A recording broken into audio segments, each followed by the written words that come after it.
Dicken Bettinger. I love his name almost as much as I love him himself.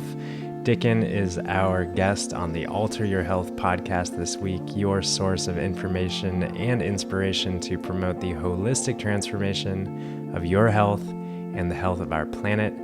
Dicken is an expert in teaching the three principles of mind, consciousness, and thought, and supporting people in understanding these principles with the intention of helping them awaken to the beautiful world that they are a part of.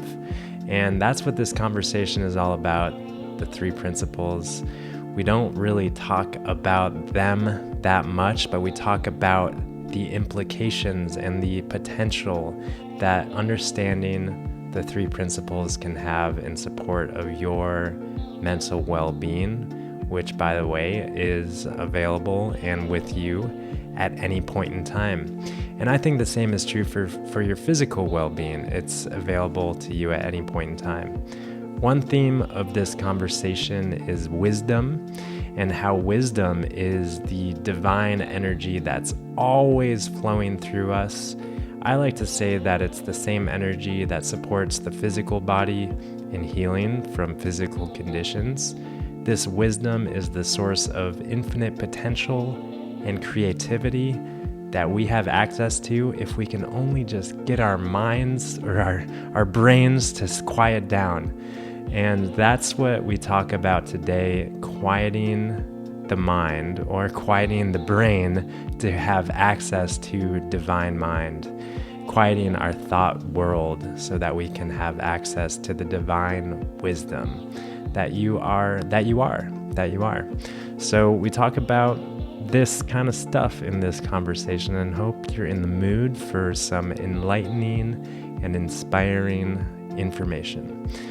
So if you haven't already, if you're a new listener and you haven't yet subscribed, rated, or reviewed this podcast, I would so very much appreciate it if you did. That supports me in allowing me to have the ongoing feedback that I need to keep this thing moving forward in the positive direction so that we can evolve and grow and learn together. So subscribe, rate, and review if you haven't already. And on that note, why don't we all just sit back, fall back, and relax, fall into the wisdom and into the wise words of our guest, Dicken Bettinger.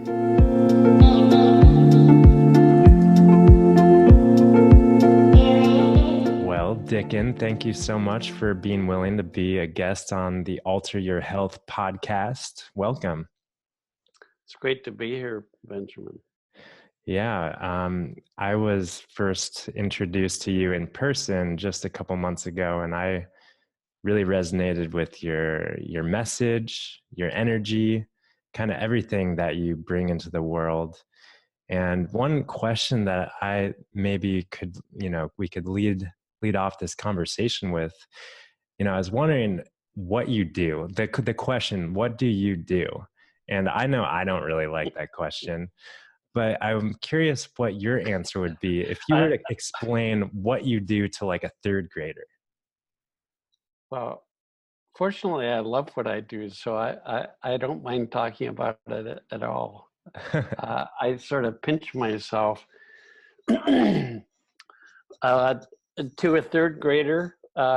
What I do is help wake people up to their well-being. I help people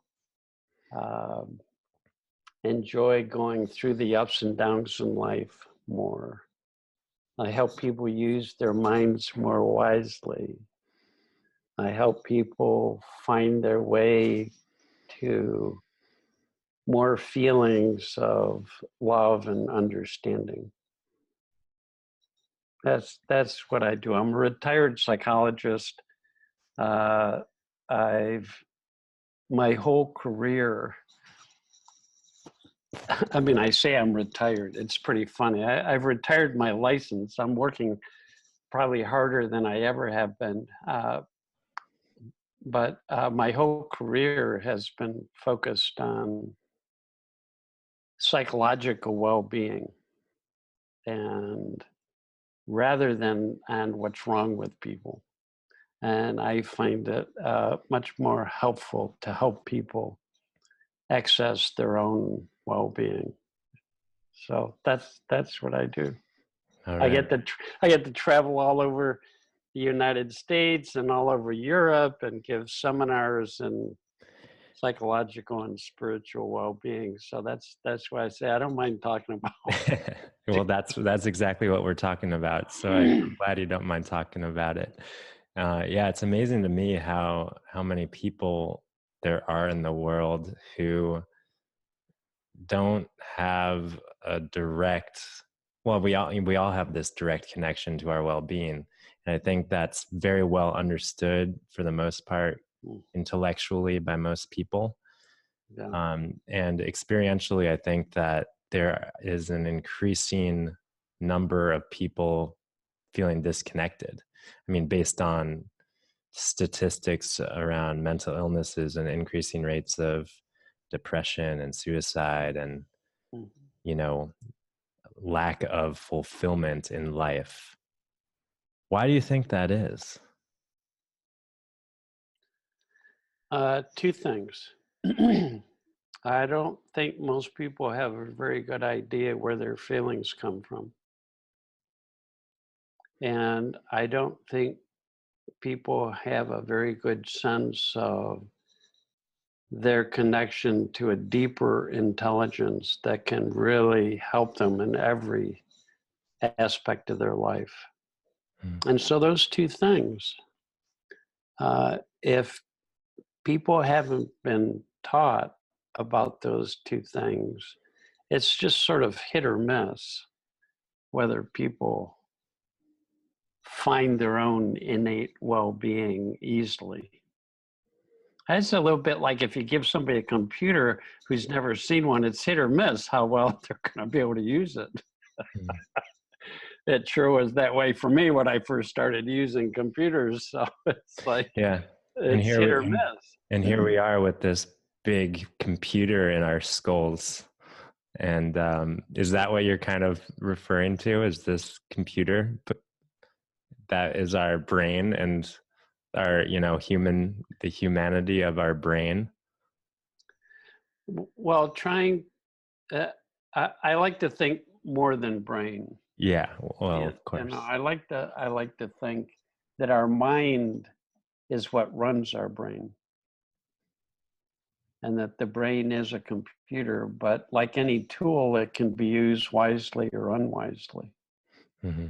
And but this misunderstanding I was talking to you about that causes so much psychological suffering. If people don't know where their feelings come from, what that means is they attribute their feeling to something in the world that's not really responsible for creating that feeling. Hmm. So if people feel stressed, they attribute it to their circumstance. If people feel angry, they'll blame another person for why they feel that way. If people feel good, they'll blame it on the weather or on someone else making them feel that way. And uh, if we walk around with a misunderstanding about where our feelings come from, we're going to feel like the world makes us feel lousy, and we're going to make it seem like there's something in the world that if I find and can hold on to, it'll make me happy. Well, I mean, I can really understand and appreciate that just based on the fact that, I want to be happy, so I want to create, or there's part of me that wants to create a world that reflects happiness back my way, whether it's through work, through relationships, through all sorts of things, pretty artwork, pretty house, Mhm. car, all these things that I interact with every day. I want to create something that reflects happiness back at me. But but I mean, so where does the happiness come from?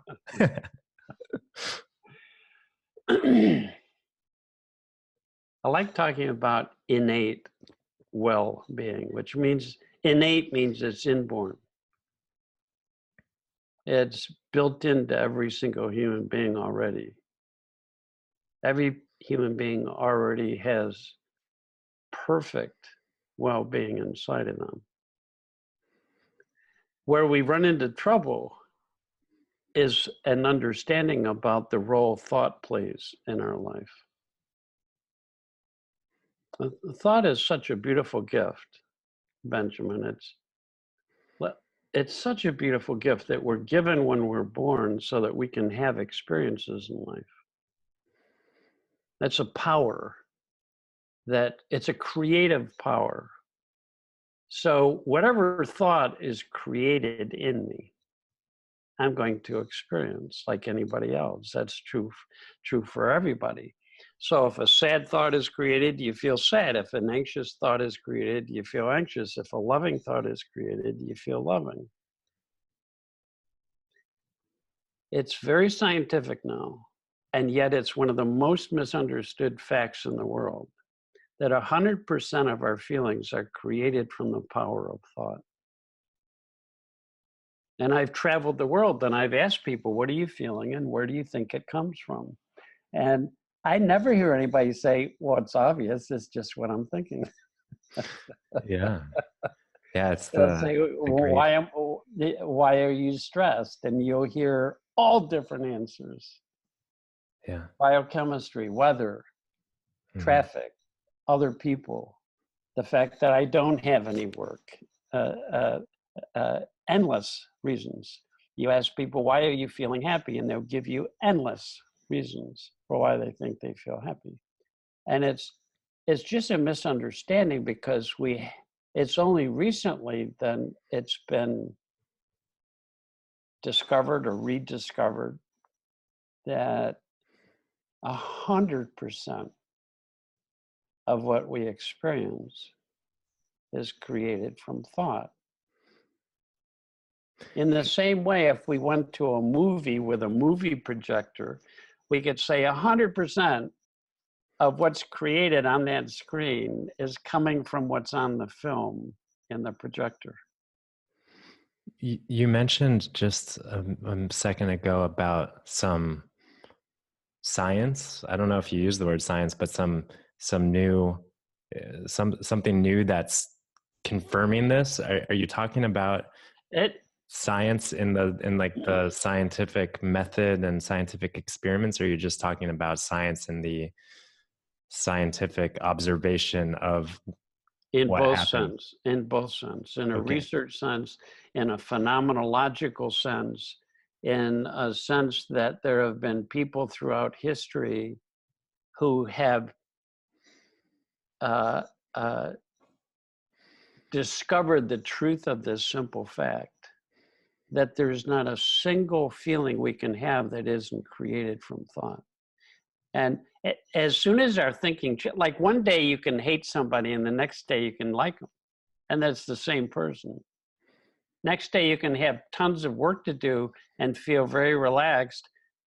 The next day you can be completely stressed, thinking about the amount of work you have to do. And then you have lunch and you stop thinking about the amount of work you do. What happens to all that stress? It goes away. Why? Because you're having different thinking now. And the stress doesn't come back until you think about it in a way that causes stress. And if you think about your work in a way that doesn't cause stress, you won't feel stressed no matter how much work you have. If somebody says something mean-spirited to you, you won't experience what they said. It's not possible. You'll experience what you think about what they said. So you have 10 people, all get the same insult. One person laughs, one person cries, one person's afraid, one person has compassion, right? Depending on how they think. Now, it's not good or bad or right or wrong. It's just how human beings operate. So this can be verified. It's been verified through research studies. They did 500 research studies on the misunderstanding in psychology that adverse situations cause people stress. So they studied people in horrible circumstances, right? A tornado destroys your neighborhood and kills people in the process. Some people feel stress, some people feel enormous relief that they weren't hurt, other people feel gratitude that nobody in their family was killed, other people are devastated. But you can take any situation that we think would cause stress, and if you put enough people in that situation, you'll find there's as many responses as there are people. To me, that's fascinating. I mean, it's so intriguing. On any one particular day, I don't know how I'm going to respond to a certain circumstance. Right. It is very fascinating. And at the same time, I'm thinking about society and social, I'll use the quotes, social norms and what's expected, maybe. For like in the tornado example, maybe it's expected that there's devastation and loss and grief and pain and suffering. So do you think that societal norm influences the thoughts that people let in and cling on to? It does. Like innocently, we've all been taught from what other people have been saying to us from when we were born until now. We've all been taught by the people around us because they use the language that says things in the world cause me to feel the way I do. Mm. You'll hear it all the time in people's vocabulary. But as people, I have colleagues along with myself who are teaching this understanding about how thought is the sole source of experience, how we're all connected to innate well-being and wisdom. There are people teaching that in contexts all over the world. And it doesn't matter the group of people if it's true that that's how we all operate. Talking about that with people reminds them of what's true. And then they have insight in going, oh my gosh, that is true for me. Like when I went to my first training in this, all of a sudden I saw that a lot of the thinking I did made me anxious. And when I realized that, I would just stop thinking about a lot of things that made me feel anxious. So I had less anxious thinking.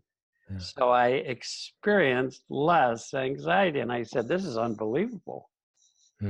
This was your first introduction to this understanding. Yes, I'd been a psychologist for 10 years. And I'm- like any other psychologist, we thought experience was caused by stressors in the environment or other people or circumstance or personality or the past or biochemistry. But you saw in that moment with those thoughts that those were anxious thoughts. And I saw myself thinking up anxiety and I went, wait a minute. yeah, no, that's Why am I interesting, doing this? because I think that here I am using the think word, but I feel like most people don't feel totally out of control with regard to their thoughts. And hearing you tell that story of, oh, I saw that I was thinking these anxious thoughts, and then I was able to separate from that. Like I get it in my intellect, but can you walk me through how that happens, how that separation occurred in that moment, distancing yourself in a way to I don't know if this is accurate, but choose new thoughts or choose Okay, what you were holding on to? this is great, Yeah. Benjamin. It's the power of insight. So let me talk about insights for a minute, and the critical role in learning that insights play. Say we're trying to learn how to ride a bicycle. It can be really hard at first. And then all of a sudden, it's like you get it a little bit. You have you have a little insight about balance. You might not be able to articulate it or explain it, but it goes suddenly from being hard to suddenly being easy. I remember when I was studying fractions, I wasn't a very good math student, but for some reason I had immediate insights into fractions that made it seem so simple to me. And pretty soon I'm teaching other kids in the class about fractions. Here I am, this horrible math student, but fractions, for whatever reason, seemed really easy. Right? You're trying to learn how to use a computer.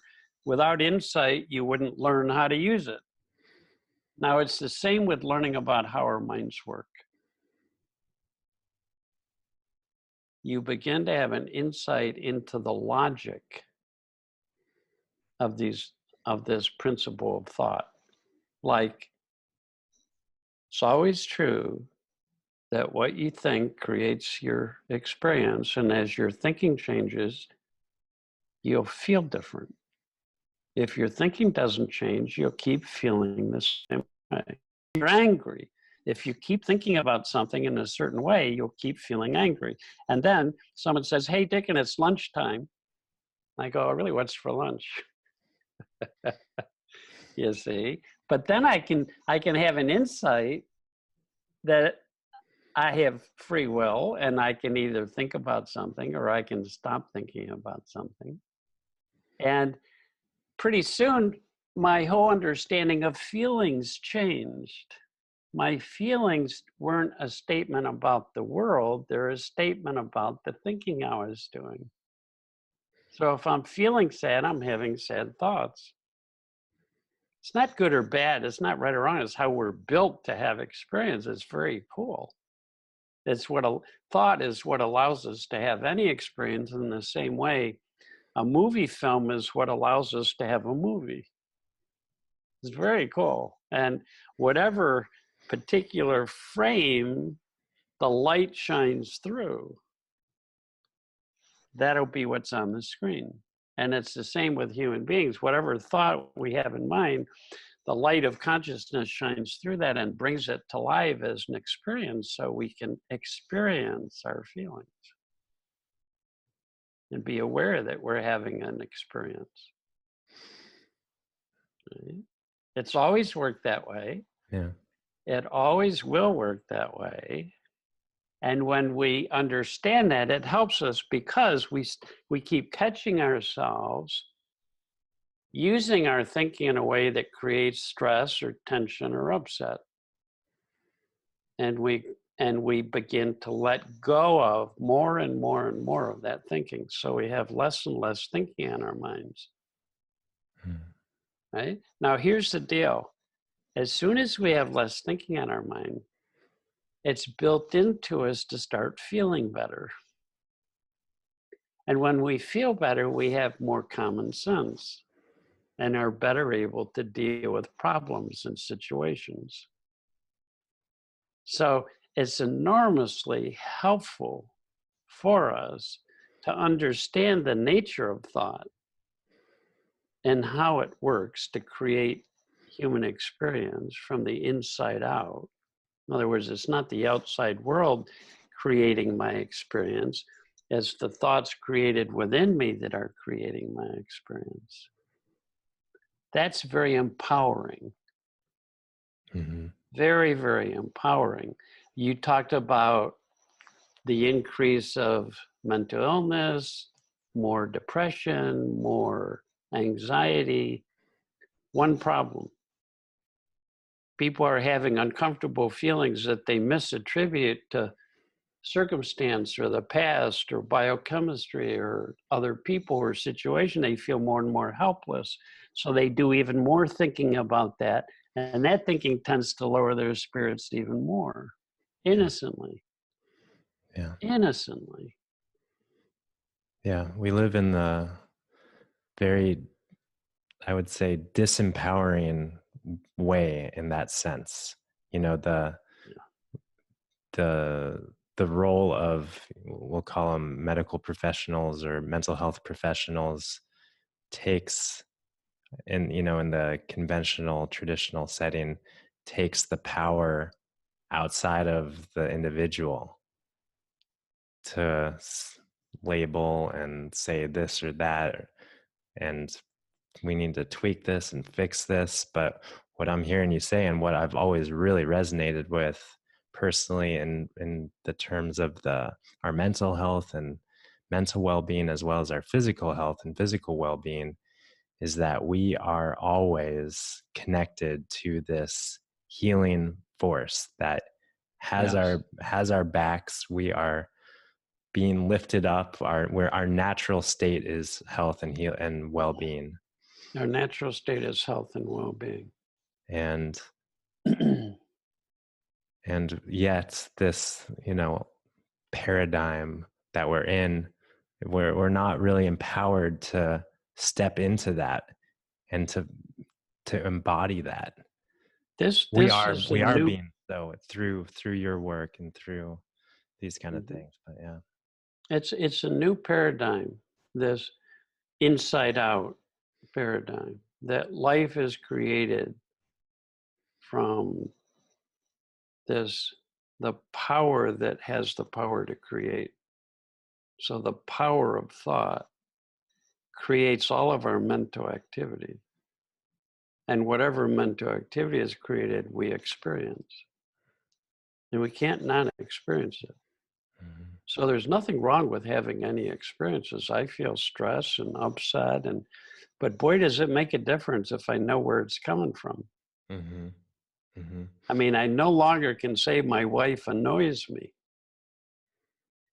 or Mhm. bothers me or frustrates me. But you My can, thinking yeah. creates annoyance, bother, and frustration. My own thinking. So Now, you can that's actually feel, very empowering yeah, because I'm a free thinker. you are acknowledging the reality of the feeling in the moment, and Yes, you're just not labeling the cause as this or that or external. the other. Exactly. That's right. Yeah. That's right. It's very empowering.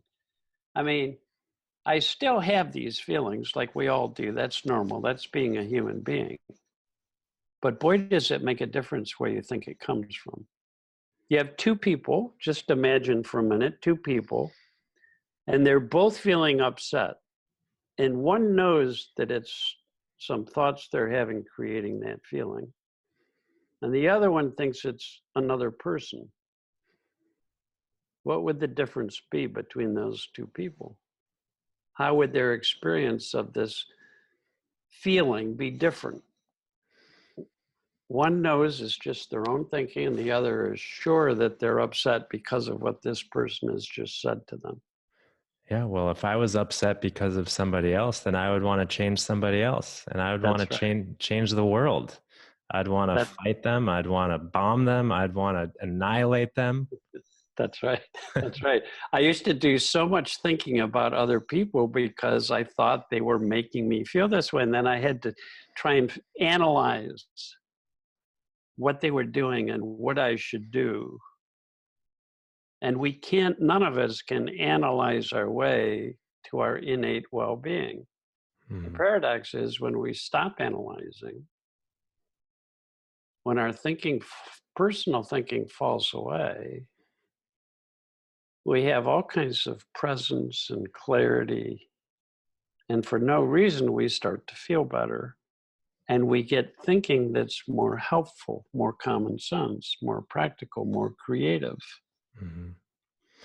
Yeah, one thing that you talk about that I always appreciate is this exactly what you're talking about and pointing to now, which is this energy that's always coming through us, but we can be in a thought or not that can block it or resist it or, negate it. But this energy that's always coming through us that I also equate to the self-healing energy in the physical Yes. body. Yes. And you call it wisdom. And Yeah. could you describe or define wisdom in your terms?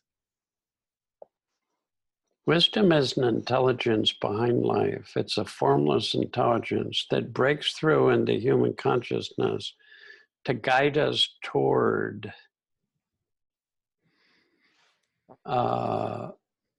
thriving. So you see this same intelligence in nature, like flowers. This intelligence can move flowers so they face the sun and then they follow the sun. This intelligence knows how to take light energy and turn it into energy for the plant to grow. It's the same intelligence. Like I was reading a book, The Hidden Life of Trees, and it's talking about if a certain insect starts eating the leaves on a tree, the intelligence behind that tree knows how to change the chemical compound of those leaves so that it's distasteful to that particular species of insects. And not only that, it sends a signal through its roots and through the fungi underneath the forest to all the other trees saying, change your biochemistry so that your leaves are not tasty. Wow. That is wisdom, yeah. and to begin, for me to begin to understand the notion of wisdom in human beings, it's like throughout the ages, people have talked about wisdom. This isn't new.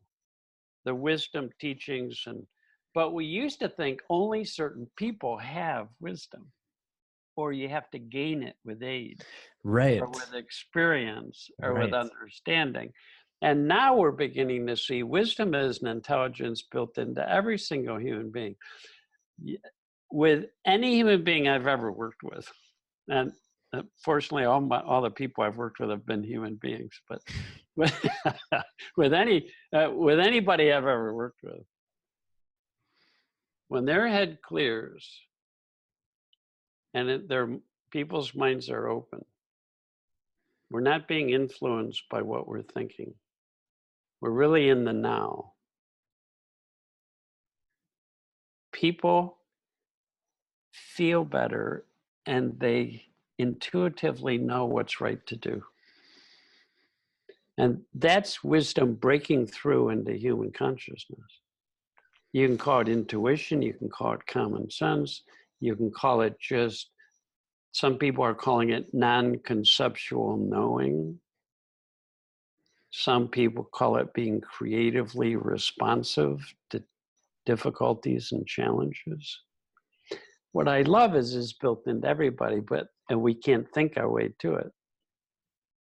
So it's very interesting to me that when I see most adults who are feeling stress or upset, they think even harder about what's going on and innocently block the flow of wisdom. And why is that? Because of this misunderstanding. They don't know that their stress is created by their own thinking.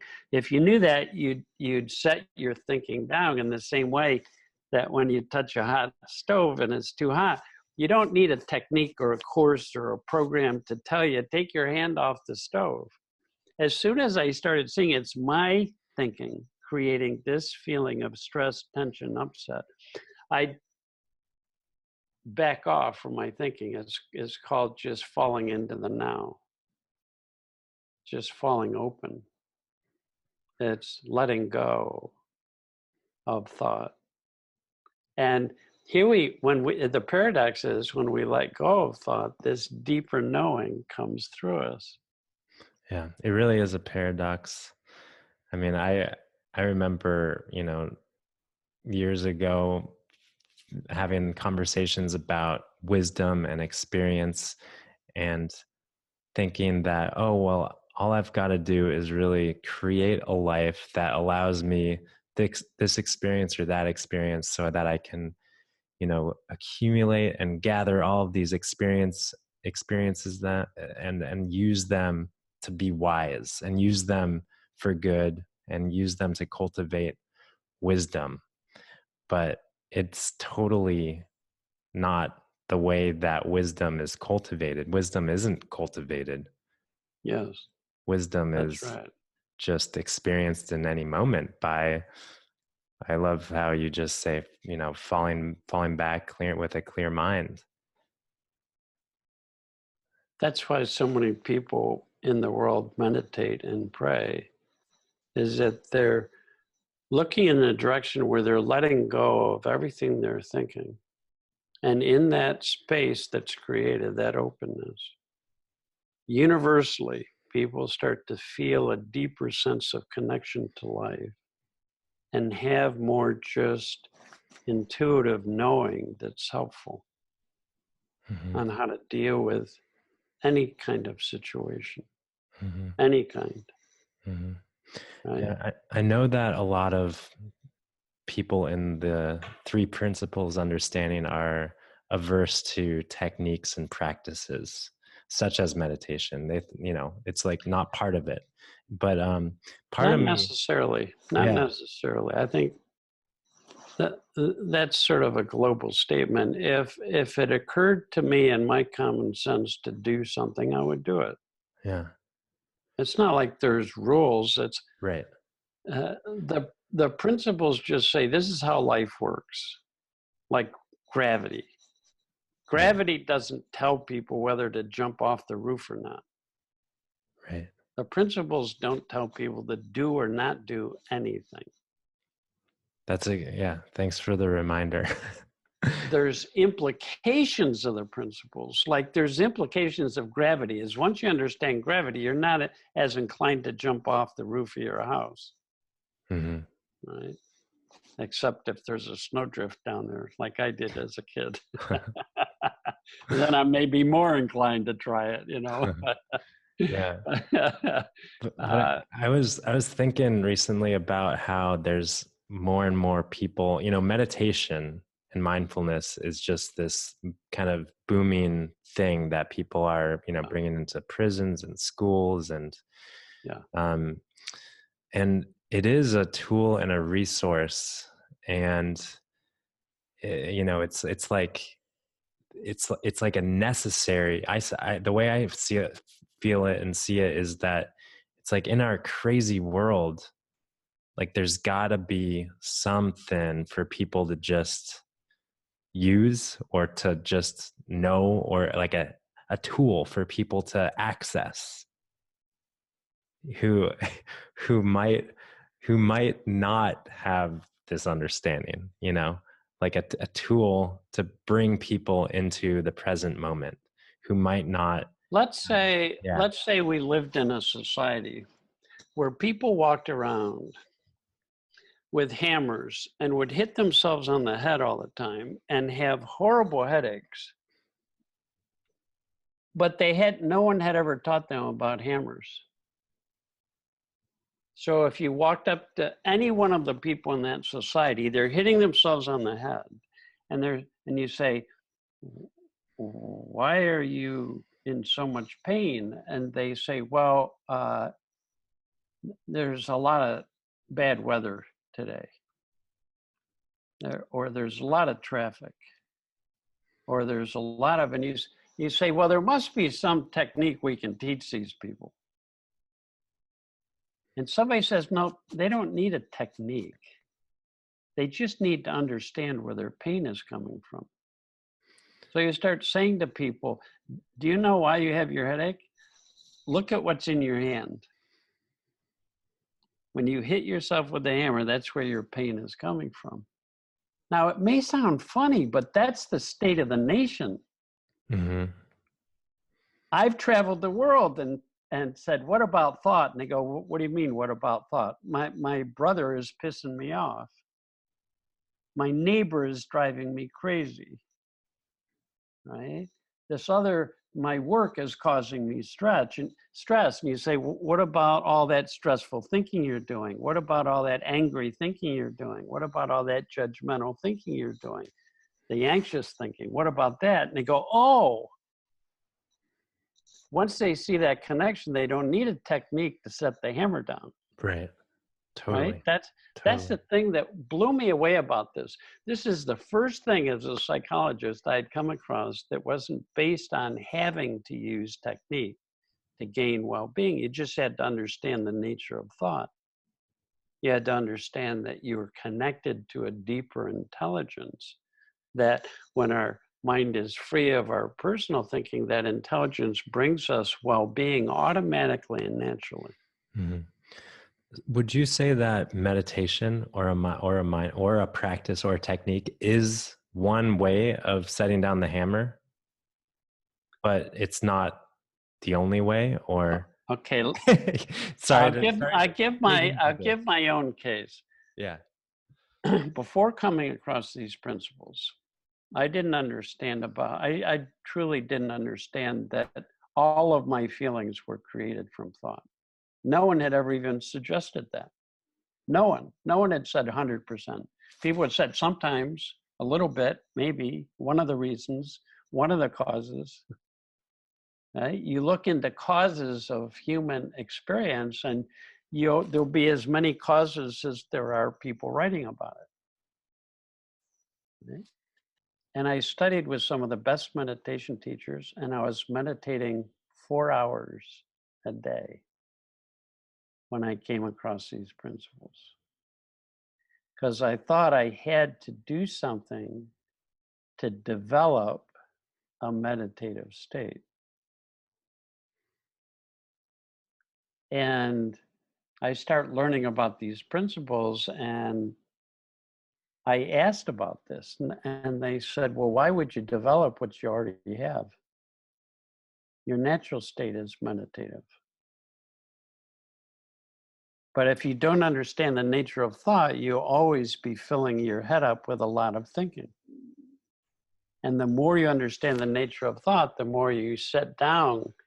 The vast majority of our thinking isn't helpful or necessary. It's just a lot of little hammering we're doing. Mm-hmm. So as we start to realize that, we set it down, the stress goes away, the anxiety goes away, the sadness goes away, the hurt goes away. That's called being resilient. And then when those thoughts go away, it brings us right into a meditative state, which is very relaxed and very alert, which is what everybody's looking for. But it's already there. It's just covered over by this thinking that's created because of a misunderstanding we have about where feelings come from. Mm-hmm. As the misunderstanding clears up, we start setting down more and more of the thinking that we do, which is unnecessary, maybe 90% of our thinking. Right? We start setting down that more. We start living more in the now. Mm-hmm. And for no reason, we just start to have deeper feelings of aliveness and connection and well-being. Mm-hmm. So I went from meditating 4 hours a day to having insight into the hammers. I started setting the hammers down and found myself walking around in a natural meditative state much more of the time than when I was meditating 4 hours a day. I love that story. I love that story because I think that it really points to the power of what we're talking about. It does. Yeah. And my family was really happy because now I didn't have to run off to meditate to find well-being. Yeah. I could be sitting with them, fall out of my personal thinking, rest in the now, This wisdom fills me up with feelings that connect and thinking that's helpful. Mm-hmm. Right? That's one of the best ways of describing a meditative state, as a natural state of deep relaxation, but you're highly awake and alert, Mm-hmm. fully present. Mm-hmm. Yeah, it's so powerful because I mean, if you think about it, it's like when you're if you're meditating, if one person is meditating for 4 hours a day, then that's 4 hours a day that you're not doing anything else. Not that there's anything wrong with that, but it's Yeah, like, why not access that and be in the world yeah, and be yeah. in your life? Extraordinary. Yeah. The people that I knew that were gaining insight into thought and wisdom, becoming more aware of the role thought played in creating all experience inside out, and becoming more aware of the intelligence behind life that breaks through when we're open. They were becoming more meditative than the people in my meditation class. Isn't that interesting? Who were twice a day trying to sit and do a technique for 20 minutes in the morning and 20 minutes in the afternoon. Mm-hmm. Yeah. And And then the rest of the time, the problem is, Benjamin, this is the biggest problem. And I have nothing against meditation. I love meditation because I did get to quieter states and great feeling. But then I'd walk out of meditating, my right. kids would be arguing and fighting. And I would think they now have ruined my state. They've pissed me off. They've made me anxious or upset. Yeah. And I've worked with many long people who've been meditating like I had for 20 years, who still attributed their feelings to external forces. Yeah. Well, you just need to go to 3 hours, 6 hours a day. Or like, That's what I was doing. I was doing 3-week silent meditation retreats, and I was really seriously considering doing a 3-year meditation retreat, wow. Wow. because it seemed like that's the only way I could finally get to a point where I wasn't affected by the world. And now to find out I never am affected by the world. I'm Yeah. only affected by my thinking. I'm not affected by the world. So I don't have to meditate. So I don't personalize the world so much. I need to gain insight and understanding that allows me to be less affected by my own conditioned thinking. Mm-hmm. Yeah. What I'm really just realizing now is how meditation or any other practice can be a tool, and it can separate, and it can just silo you back into an alternative reality and keep you pointing the finger at something outside of yourself. And okay, well, I'm triggered and I just got to go meditate. Oh, I'm triggered again. I'm going to go meditate. And it just maintains this, or it Well, can. it reinforced the outside in view that the world makes you feel the way you do. So there must be something in the world you can learn to do that makes you feel better, because the world makes you feel bad. It's based on a premise or an assumption that's not true, not accurate.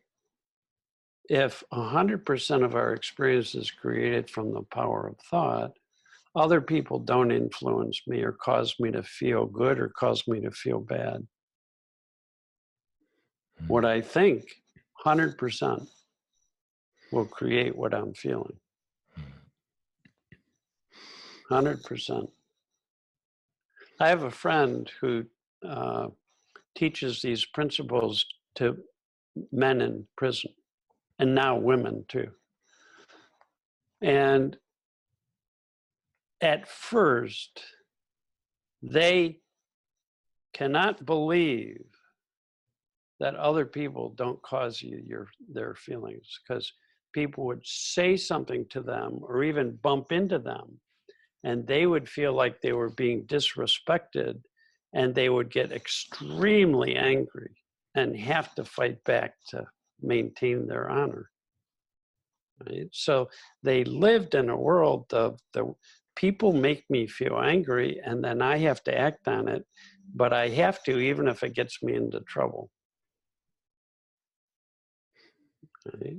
And then they learn this understanding. It's unbelievable to hear them talk, where they begin to feel like, I can live a healthy life. I can really live a good life. I never thought I could. Right? I'm just living in the world of my own thinking. So if I understand that, I'm not so frightened when I get angry or upset. It doesn't bother me so much. I know it's just some thinking I'm doing. I know if I wait a little bit, it'll pass. It always does. The more I leave it alone and don't think into it, the quicker it passes. Mm-hmm. So to see these men and women come back to their natural resiliency, be able to get over upset very quickly, be able to live in beautiful feeling, be able to learn to listen for and trust their own wisdom and common sense. They can leave prison and create a good life for themselves. The recidivism rate, the percentage chance that someone will come back into prison after you let them out in the United States is like 70, 80%. Right? After a year of going through this program in prison, the recidivism rate dropped down to 10%. Thinking gets us into trouble, and only our wisdom can get us out of trouble. Yeah. It's really powerful and empowering.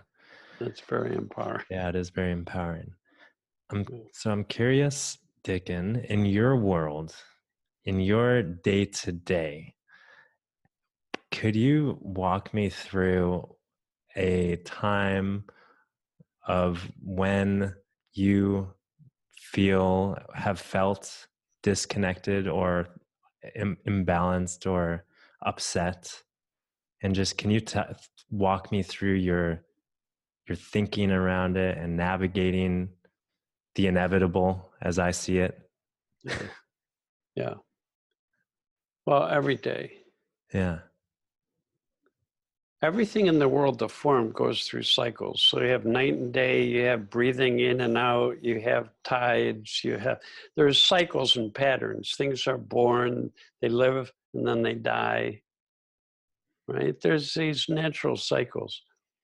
The quality of our thinking also is on a cycle. Well, that makes a lot of sense. That's why it keeps on coming back and and again and again. It will always come back. Yeah. Because it's on a cycle. And we call that in human beings, we call that moods. I've never met a human being who doesn't have moods, who doesn't have ups and downs in the quality of their thinking. Well, I think I need to let that sink in, because I think that I've been under the impression that moods are not, I didn't know that every human being, I thought it was, maybe 90%. I didn't know it was 100% of human beings. Every. I've never met a human being who doesn't have moods. All right. Well, all right. Then now we get alone. better and better at going through moods. Yeah. So walk us through that. Okay. For me, a low mood just means I have more judgment in my thinking. It feels darker. I don't feel as connected to people or to life. Right? So in a low mood, I'll have more judgmental thoughts about myself or about other people or about work or about life or about politics, right? Get upset, feel bothered, right? That's a typical low mood. Anybody who has kids or grandkids knows about moods.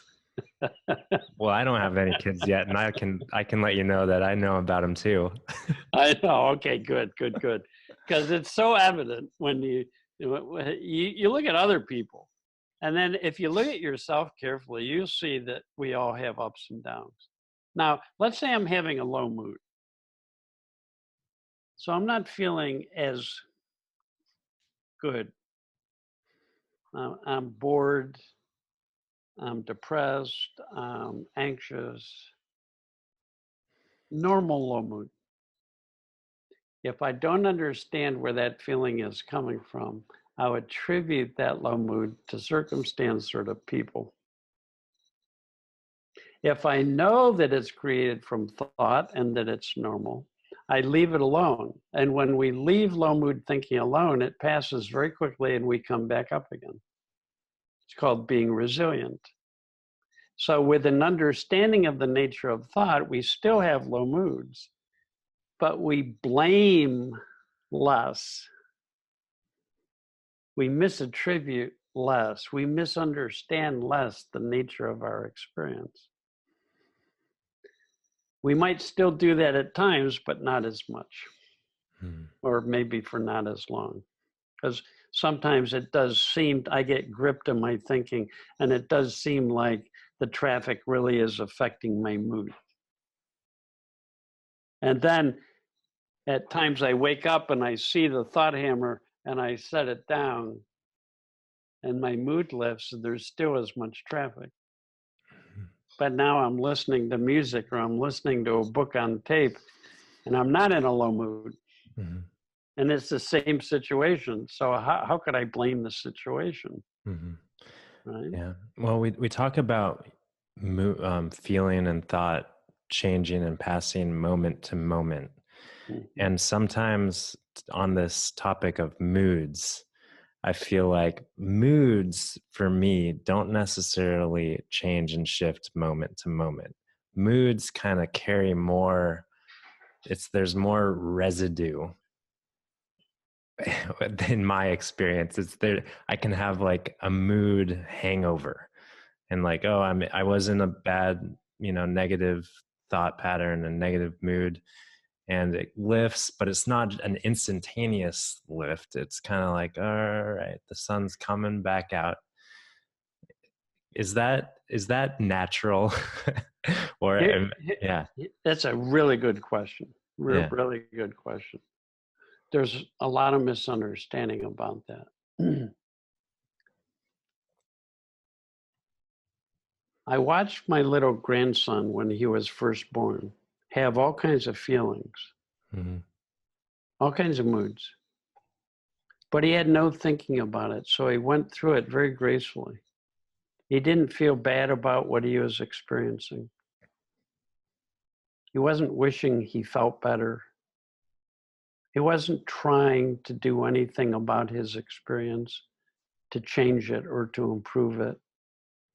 He wasn't meditating. He wasn't, as a technique, he wasn't doing anything. Mm-hmm. It was just totally present, and the mood would come through him. That's health. In healthy human beings, they have an understanding that allows all of their thinking and moods to flow through naturally. Maintaining your resilience and not blaming the world. So it's possible to be in a low mood, and with no thinking on it, you can still be kind. You can still do your work. If you're an athlete, every time you have a low mood, you don't have to go sit on the bench and wait until you're in a good mood before you can play. You do have to be present, though. Right? So when we're present, we have these moods, but they flow and they don't really feel that bad. They just flow through. Right?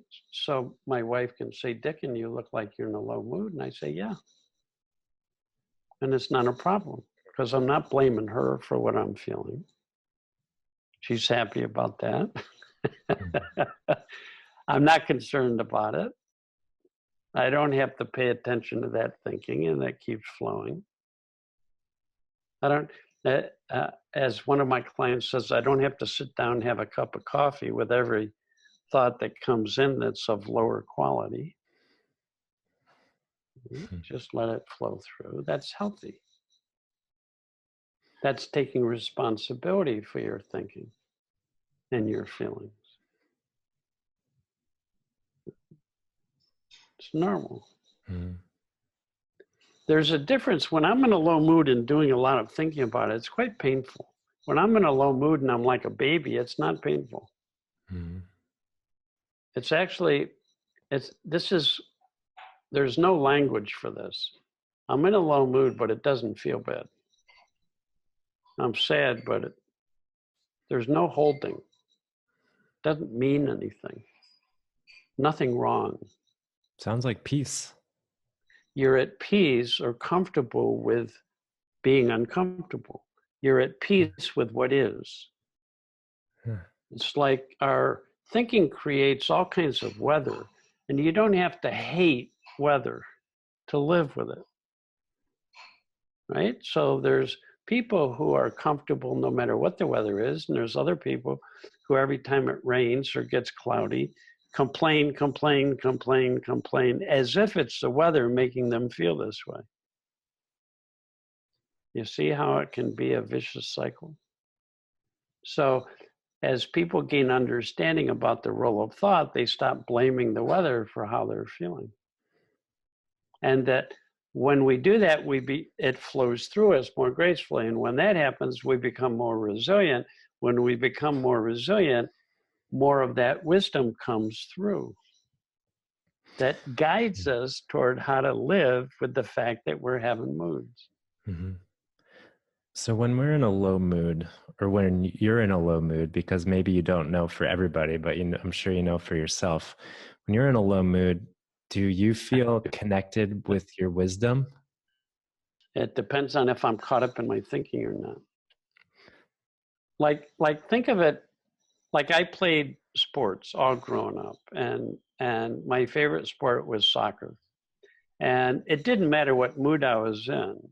If my mind is open and my thinking is flowing, it's called being in the zone. Zone pays no attention to what mood you're in. You don't have to be in a good mood to be in the zone. No, that's a misunderstanding. Otherwise, you'd see athletes stop 50% of the time. They'd sit there helpless until they got into a better mood. So being in the zone, if I'm hearing you accurately, is really just being in the present moment and being aware of the nature of thought. Yes. That's all it is. So we don't have to wait for the good thoughts or wait for the good moods. Only ego waits. In truth, at any moment that we're not holding thought, there's enough space for wisdom to break through and guide us beautifully. It can help us when we're really upset. Our own wisdom will say, this isn't a good time to tell the person I think they're a jerk. This isn't a good time to send this email that I was going to send. Right? Just common sense. Yeah, these are good examples of common sense wisdom. Don't do that. Don't Ordinary. say that. Yeah, don't do it.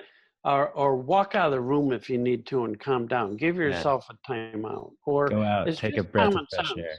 Yeah. Yes, we can be terribly upset. We're a thought away from having access to common sense, which just means we're not caught up in our thinking at that moment. We're not holding on to that thinking. Right? So the more I understand the nature of thought, the less compelled I am to hold on to my thinking while I'm upset. My teacher used to tell me, Dicken, when you're upset, you can just ignore whatever you're thinking. There's nothing wrong with it. It's not bad. It's like it's not like the inhale is good and the exhale is bad. And if we're healthy, we're not going to do the exhale because it's bad. So we're only going to inhale. I'm not going to have exhale anymore, as if there's something wrong with the exhale. There's nothing wrong with a low mood. There's nothing wrong with being upset if you take accountability for that rather than blame it. You blame it, boy, there's going to be all kinds of psychological suffering. Mhm. Mhm. You don't blame it. It's just a normal human experience. Like I Yeah. can tell when my wife's in a low mood, but as she just gets a little quieter, she's not as prone to say things. If she does say something, I know it's going to be a little judgmental, because you take any human being on this planet, if they open their mouth while they're in low moods, it's going to have more judgment in it. Mhm. That's why little kids, when they're upset, can say to a parent, I hate you, I hate you. I'm never going to look at you again. Yeah.